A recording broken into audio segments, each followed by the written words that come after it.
In the last few classes, we have talked about different aspects of UML. We have talked about structural modeling, behavioral modeling, as well as architectural modeling in UML.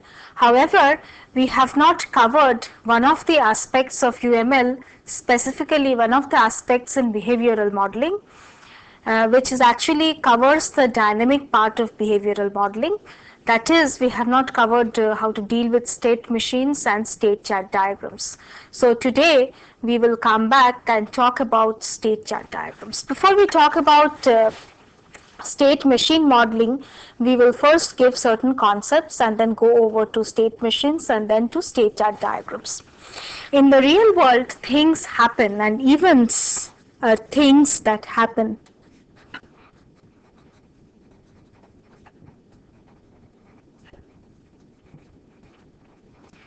Events are used to model the occurrence of a stimulus that triggers state transition.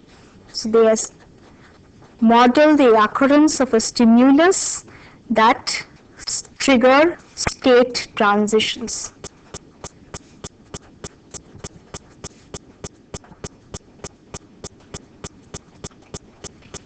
There are different types of events. For example, we have signal events. Then we have calls. Then passing of time is an event, or change in state can be an event. Also, events can be classified as external events or internal events. External events are events that take place between a system and its actors. Between the system and its actors. And we also have internal events.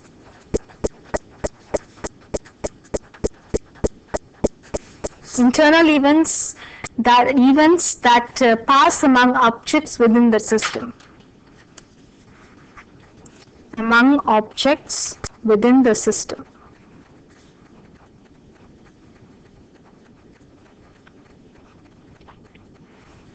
Signals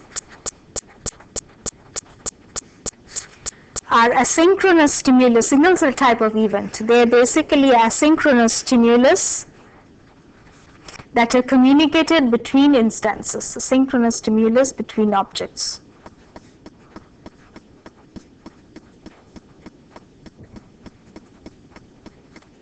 Call events are those events which relate to the dispatch of an operation.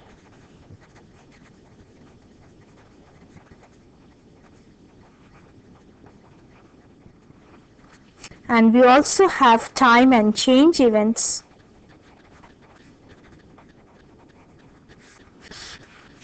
So let us illustrate how we represent each of these events. First, how to represent signals. So suppose this is an object, this is a class movement, and this class sends a signal event.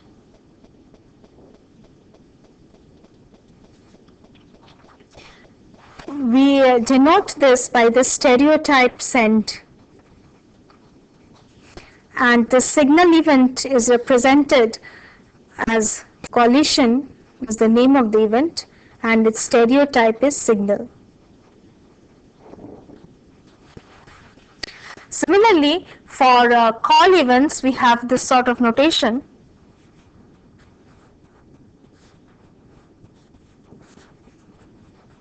We are in a state manual, and there is a call of the start auto, and the call triggers transition to another state whose name is automatic.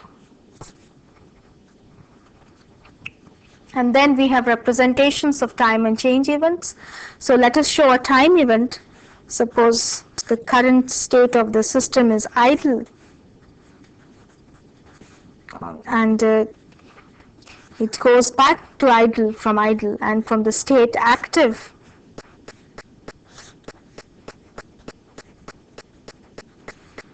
there is a time event. So whenever an object is in the active state, after 2 seconds,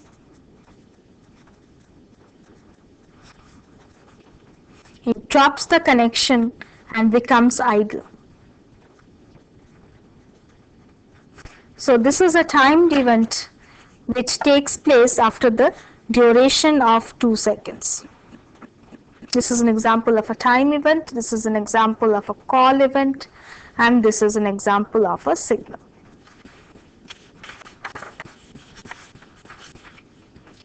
Now, having given definitions of events, let us come to state machines.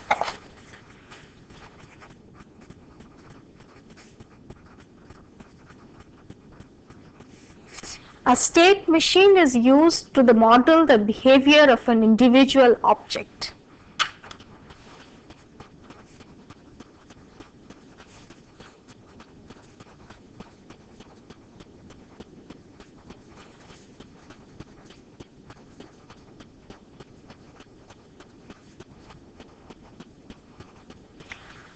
A state machine is a behavior that specifies the sequences of states an object goes through during its lifetime in response to events, along with the responses of the object to those events. Then this brings us to the question of what is a state. A state is a condition or situation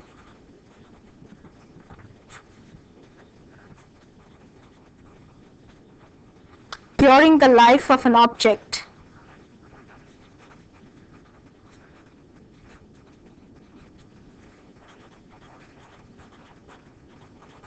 during which it satisfies some condition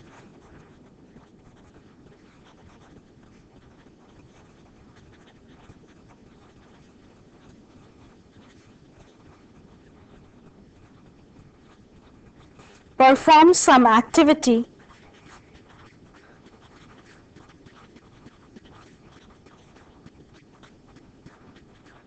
or waits for some event.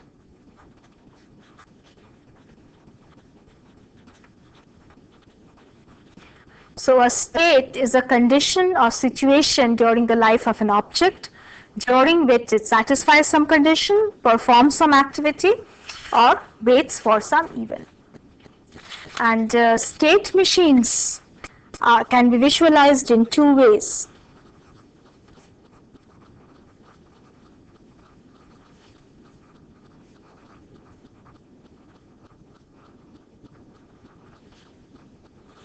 We have already looked at activity diagrams. Using activity diagrams, we can focus on the activities that take place within the object. So activity diagrams are important if the function or the transformations that take place within the object are complex. So we represent it in an activity diagram and we focus on the activities that take place within an object.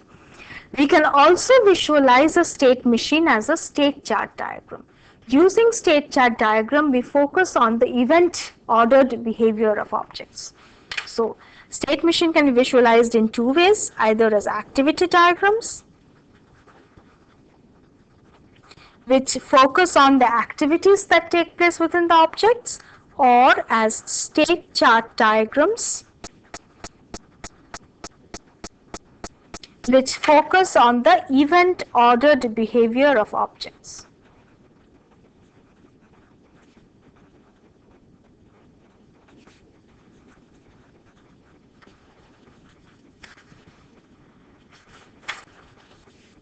Now we show an example of a state machine here. So there are 3 states: idle, cooling, and a complex state consisting of some substates: activity and active, activating and active. We start from here, go to the idle state. From idle state, under the event too hot, we go to the cooling state.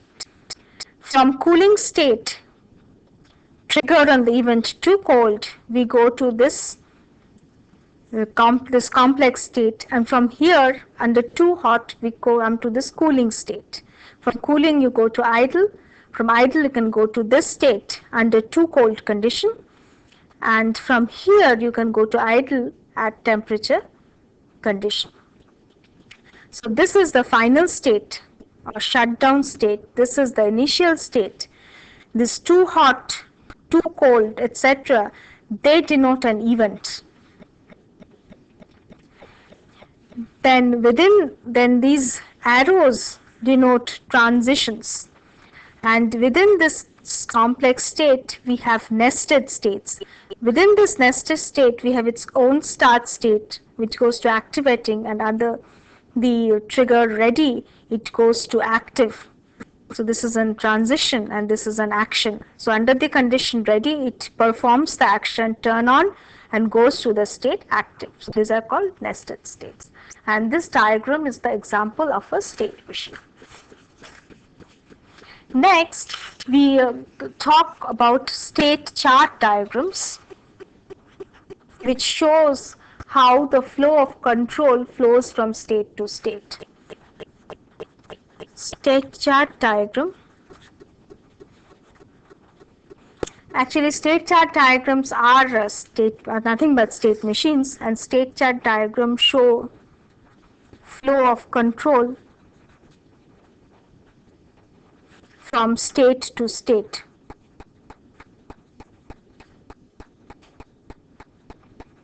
We have already said that a state machine is a behavior that specifies the sequences of states an object goes through during its lifetime in response to events as well as its own responses to those events. We have also said that a state is a condition or situation in the lifetime of an object during which it satisfies some condition, performs some activity, or waits for some event. And we have said that an event is a specification of an occurrence. Event is something that happens. It's a specification of a significant occurrence or a stimulus that can trigger a state transition. And let us now see what a transition is. A transition is a relationship between two states.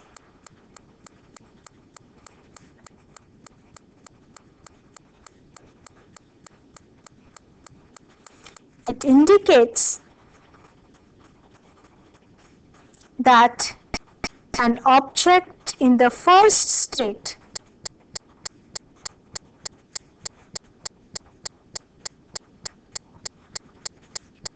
will perform certain actions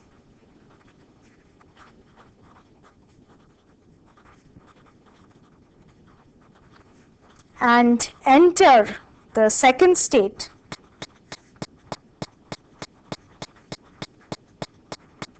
when a specified event occurs.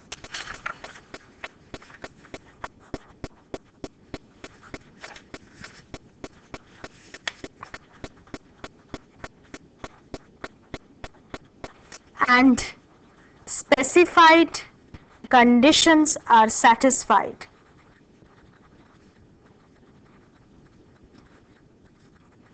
So a transition is a relationship between two states.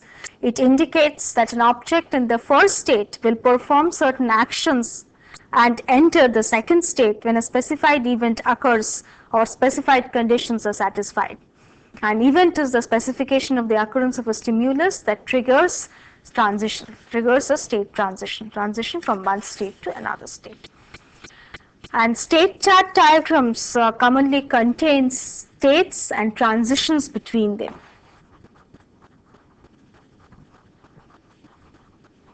So state chart diagrams consist of states. States can be simple or composite. A composite state is made up of a number of states, as we have seen in the last diagram, and it also has transitions, and transitions include events and actions. Events under which a transition takes place and an action which is carried out when the transition occurs. So let us look at a diagram which shows the components of a state chart. So this symbol is the symbol for the initial state. We come back to the same diagram. We have idle, cooling, and a heating state, which is a composite state. From idle, under too hot, we go to the cooling state. Under the event at temp, we go to the idle state. From cooling, we go to the under too cold condition, we go to the heating state. And from the heating state under too hot condition, we come to the cooling state. So these are the transitions. These arrows are the transitions between the different states. So these are the three states. This is a composite state, these are two simple states, and the arrows show the transitions between the states. And then the labels on the arrows are the events. Too cold is the name of an event, and too cold desired temperature. Desired temperature is the parameter of the event. It's called event parameter. And this is a composite state, which here there are. It consists of two simple states, activating and active. So on entry to this composite state, we come to the activating state. Under the event ready, it goes to the active state by performing the action turn on. And these are called nested states. We look at another example of a state chart diagram here. We have these states, idle, transmitting, and one composite state called receiving. This is the initial state. From idle, under the event send fax, you go to the transmitting state. From transmitting state, there's a triggerless transition to the idle state. From idle state, on the event ringing, you go to the receiving state. And from the receiving state, under the event hang up, you go to the idle state. And there are some other events on which you go to the idle state. Now this composite state consists of three simple states: connected, processing, and cleaning up. So in receiving, the entry state is the connected state, from which under the event header OK, you go to the processing state, from which under the event checksum OK, you go to the cleaning up state, and from cleaning up state under the event hang up, you go to the idle state. Now let us see what are the components of a state. We have seen that a state can be a simple state, which is denoted by a single rounded rectangle, or it can be a composite state, which consists of some substates within this state. So this is an example. This is the super state, or the composite state. This is substate 1, this is substate 2. And the state has several components. Firstly, the state has a name. Name is a distinctive string, but a state may also be anonymous. If it is not anonymous, it has a name. Then a state can have entry or exit actions.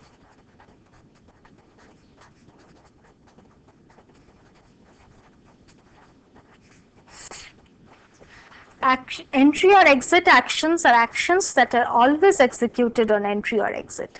So entry or exit actions allow multiple transition paths to execute the same action. So on composite states, you may have an entry action which takes place whenever you enter the state, and exit actions which take place whenever you exit a state. And then there can be an activity.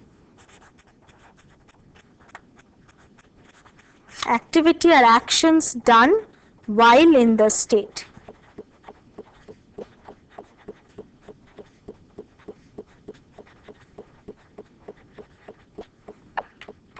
And there can be internal transitions.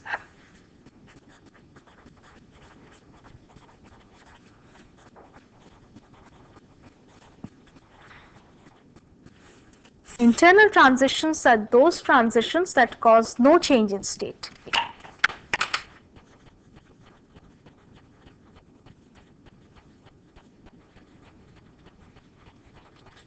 a state may have substates. Substates are states within states. They can be either sequential or concurrent. Can be sequential or concurrent.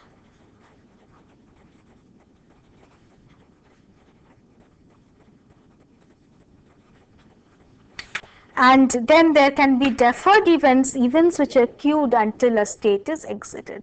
So we see that an action can be executed on a transition, or upon entering a state when it is called an entry action, or before exiting a state when it is called an exit action, or upon an event occurring inside the state when it is called an internal transition.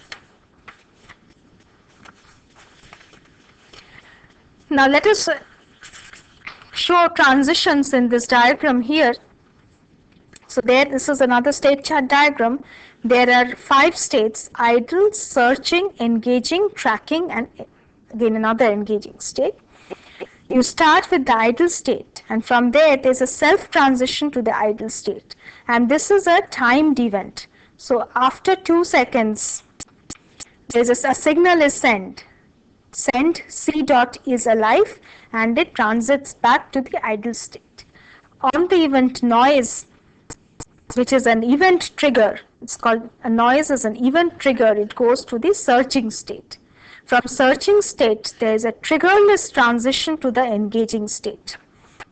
From idle, under the event target at P is an event trigger, P is the parameter. So this is an event trigger with parameters. And then we have target at P, and within square brackets we have is threat. And this thing is called a guard condition. And then after the square bracket we have a slash followed by an action, T dot add target P. This is an action. So we have an event trigger followed by guard condition slash action.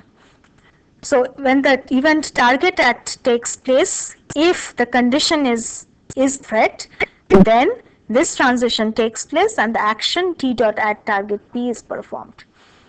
So it enters the tracking state. From tracking state, under the event contact, it goes to the engaging state. From engaging state, it reaches the final state. So we have already seen examples of composite states. We have also said that the composite state can be either sequential or concurrent. So now we will show an example of concurrent composite states. Suppose this is an overhead projector, and the projector can be on desk or on floor. It can be light off or light on. So these are the different states, but a projector may be on desk with the light on, or on desk with the light off, or on floor with the light off, or on floor with the light on.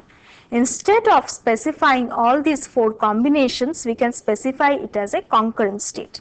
So this is one state which has 2 substates, and these substates are concurrent. So it can be either on desk or on floor, and in any of these conditions it can be either with light off or with light on.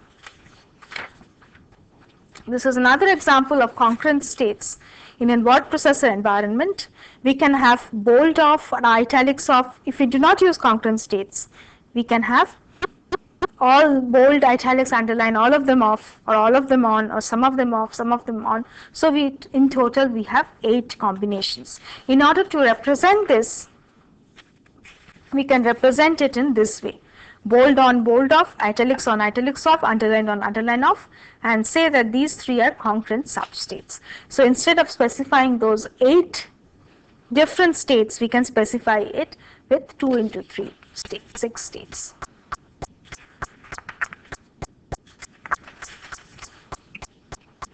And then we have, in this diagram, we show actions and activities.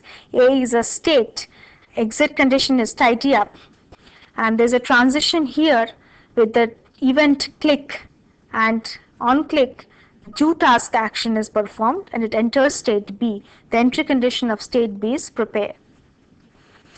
And then this is another example of a state where you do some action. The trigger select is able to interrupt the activity some action.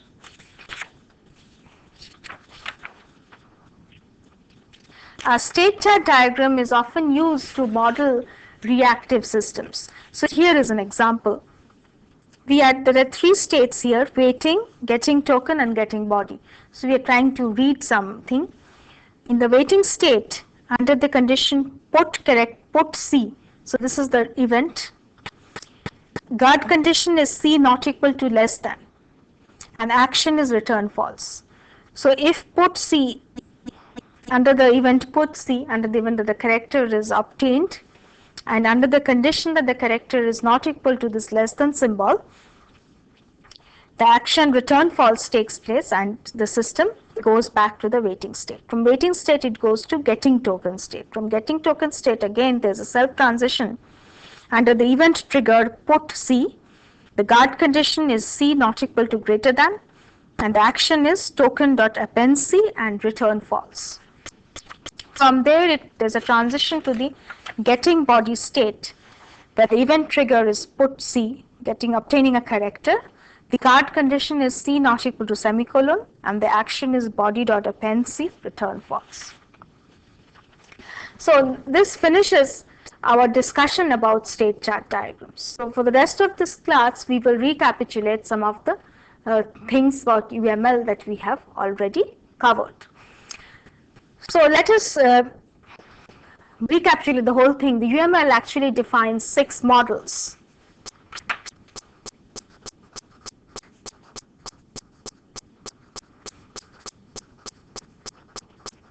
Number 1, the first thing that we do in UML is find out use cases. So the use case model is one of the first models in UML. And the use case model is used to describe requirements.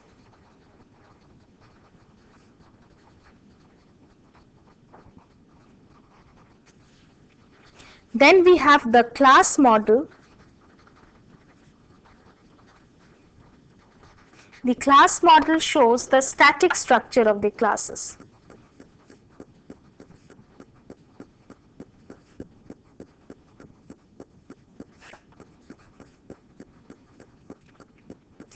Thirdly, we have the interaction model.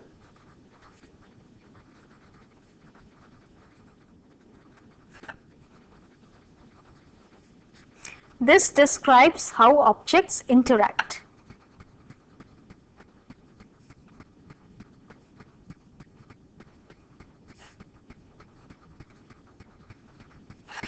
Fourthly, we have the state model.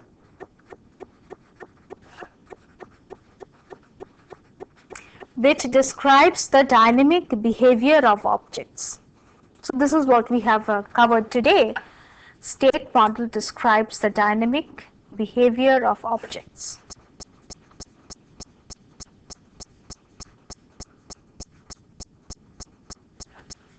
Then fifth, we have the implementation model.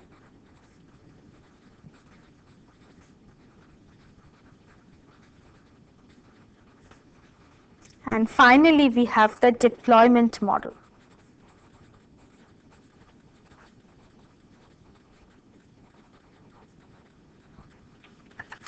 UML also defines 9 diagrams. Diagrams are a very important part of UML, and let us write down the names of the diagrams again. First, we have the use case diagram.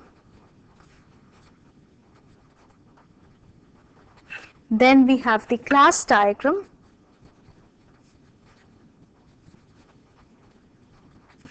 Then we have the object diagram.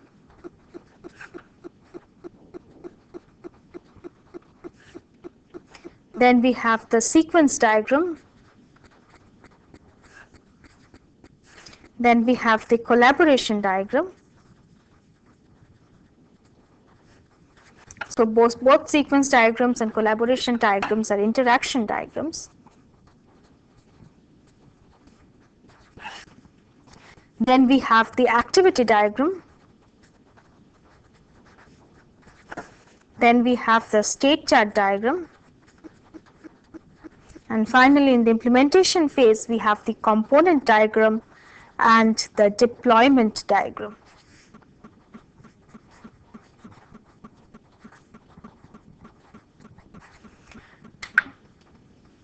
So class diagram and object diagram are important for structural modeling.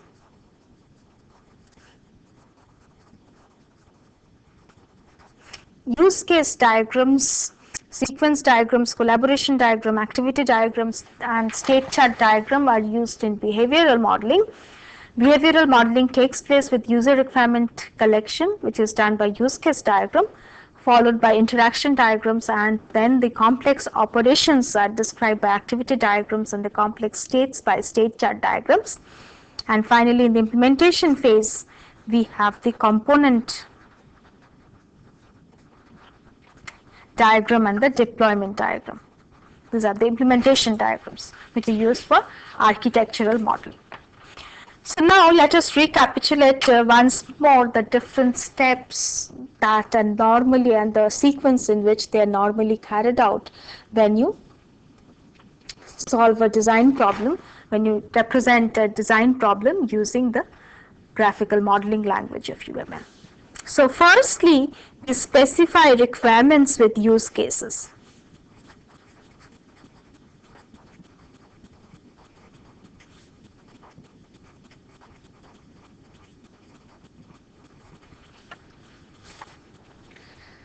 So after we have specified a number of use cases corresponding to different scenarios, we then develop use case diagrams from the requirement statement.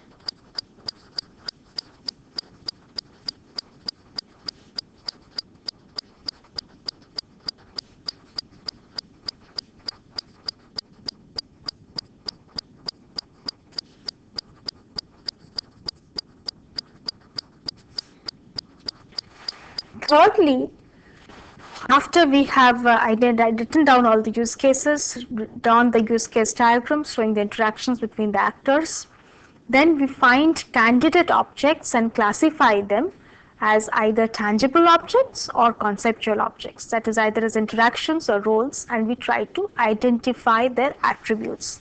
So find candidate objects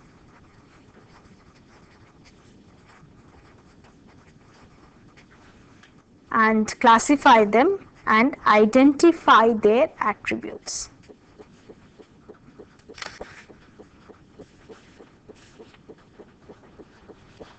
From there we go to object diagrams.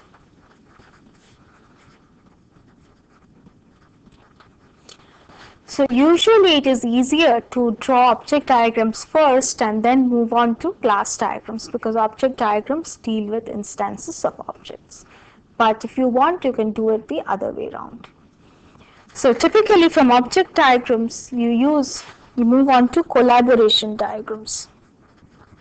So you use collaboration diagrams to show how the objects interact.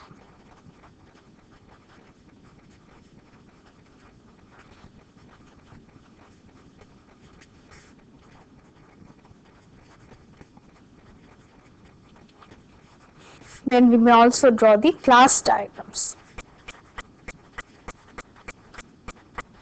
Class diagrams are actually very central to the object-oriented design and analysis process. They are often used in parallel with object diagrams when discovering classes and assigning responsibilities. So while you are trying to develop the object diagrams, in parallel class diagrams are usually also laid down, and they are important in finding the balance of operations. And also class diagrams are used later in the project. Class diagrams are used to because they are used for documenting the design decisions. So they become documentation where they're relevant, and then to these class diagrams, as you gain more and more insight into the different operations, go into more and more detailed views, you add the data types, the initial views, the operations, etc. And next we look into the interaction diagrams.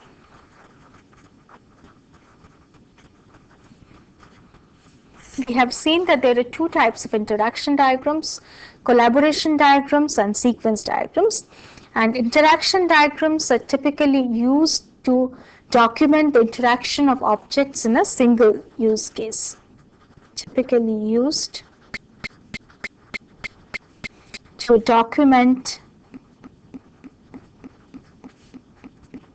the interaction of objects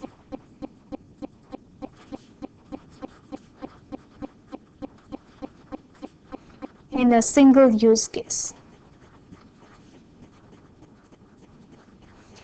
They are also useful to investigate complex scenarios during the investigation phase. And sequence diagrams, these diagrams can be constructed once we have a class diagram and a single use case diagram. From these, we can easily construct sequence or collaboration diagrams. So out of these two diagrams, collaboration diagrams, so we have seen that we can either model using collaboration diagrams or sequence diagrams, and collaboration diagrams are preferred, or they are the first choice when spatial relationships between objects are important. They are preferred when spatial relationships between objects are important. They can be used to highlight a control object's responsibilities in a use case. A sequence diagram, on the other hand,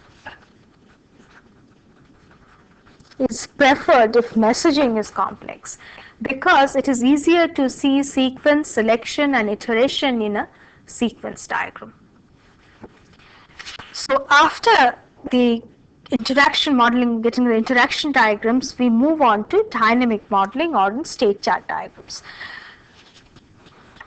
Actually, so after this, we look at the state different operations, the complex operations, etc. So we either move on to activity diagrams for complex activities and state chart diagrams to model complex states.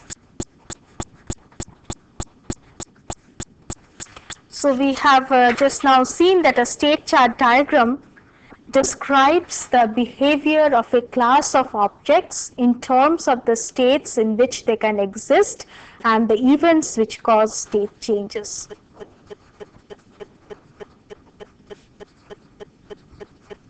A state chart diagram, it describes the behavior of a class of objects in terms of the states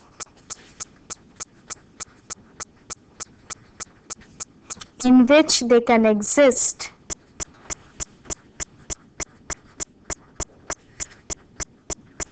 and the events which cause state changes.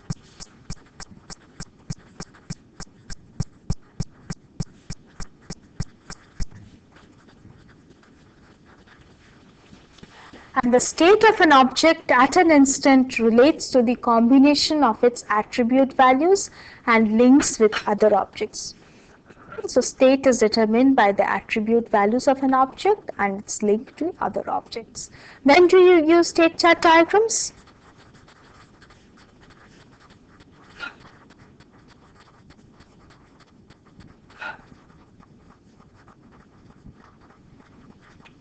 We use state chart diagrams to investigate the behavior of objects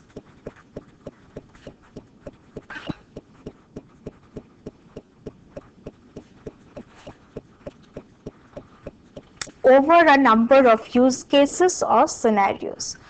So often when we are looking at those objects which are involved in a number of use cases, and if we model their behavior by state chart diagram, we can end up in finding or discovering several missing operations or events.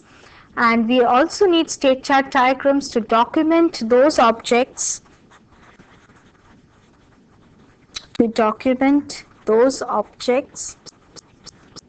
which exhibit complex changes in behavior.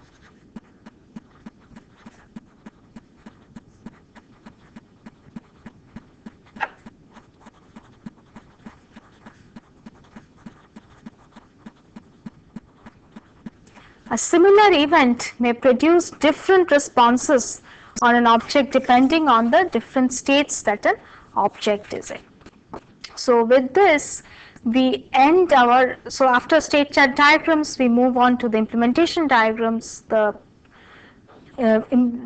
component diagrams and the deployment diagrams, and the actual implementation is done on that. So that finishes our discussion in UML. From the next class, we will talk about client-server architecture, and from there we will move on to CORBA and to COM and DICOM. Thank you.